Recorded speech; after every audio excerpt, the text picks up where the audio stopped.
Alright folks, so in this video I'm going to be talking a little bit about the dioramas that I build. For me, that's part of the big fun of collecting, I guess. Unfortunately, we have gunslingerspawn hogging some room up, roach, another McFarlane standalone. Got cheesespawn on the stand. Got mortalkombat commando spawn. I used a gun from cheesespawn, added some chains. And then a big underrated figure back here, Soul Crusher, Soul Taker.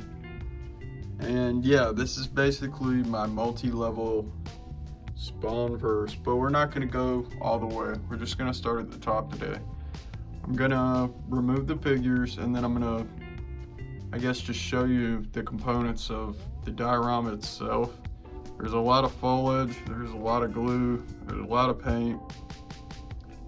And it's actually kind of unfinished because I don't plan on selling this or anything. But once I get these bad boys off the shelf, we'll take a closer look. Quick, before I forget, it's very inexpensive to install some cool lighting for your displays. These are just puck lights. And then I've got some extra lighting in here, which it's actually not even on right now. And this is part one of basically the 4 tiers of doom. We'll get to this guy later. Some more fun spawn stuff.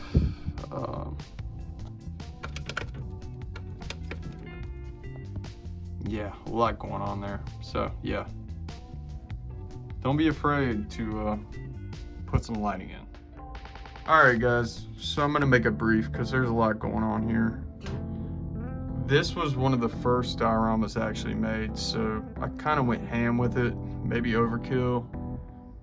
All these materials are very costly, so from the tufts of grass to the layers of paint, the textures, even the foam itself. You can see I wasn't too great at hanging, I guess what you would consider razor wire at this time. This thing needs a rehaul. It's got some rough edges.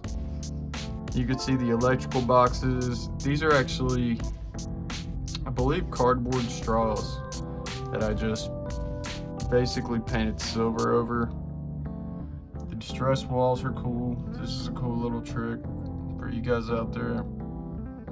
And again, I'm not gonna go super in depth with how I build these just yet. I can just tell you, like, here we have a plastic application of something I cut off a small, fake potted plant or something like that. If I do graffiti, typically I'll use like an acrylic paint pen. These are literally popsicle sticks that I just painted and kind of added some wear and tear on them. It didn't turn out bad. I think it even actually has like an extra layer behind it, which is corrugated cardboard. This was all XPS foam. And then of course, once you add the little knickknacks, you add some trash cans. These might need to, get a paint wash. Throw the figures in there. You got a cool scene. And again, let's just look at, this is actually cut out. It is a section behind it. And all this I did with a foam wire cutter. I typically use XPS foam and a bevy of Vallejo, thearmypainter, and Citadel paints. Probably lean towards Vallejo and Army painter. But when you have effects like blood and stuff, the Citadel is killer paint. So as you can see, before I even primed this and everything, I'd already kind of laid out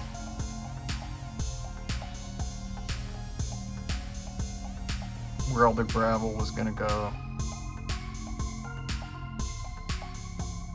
and whatnot. This back piece was actually kind of an accident. I'd overcut a piece of foam, so I just took a foam wire cutter to it.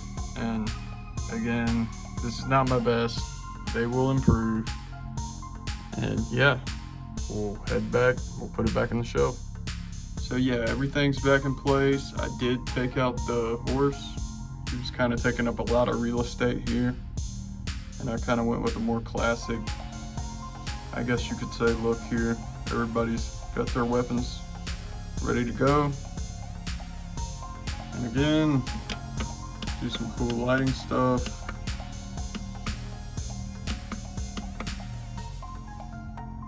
Whatever your bag is, and you will get some cool results. Next time I will go into shelf number 2 of the Spawn Tower of Hell. And yeah, I appreciate you guys watching. Please like and subscribe. I'm new to this, just having a good time. I hope you guys enjoyed the video. Peace.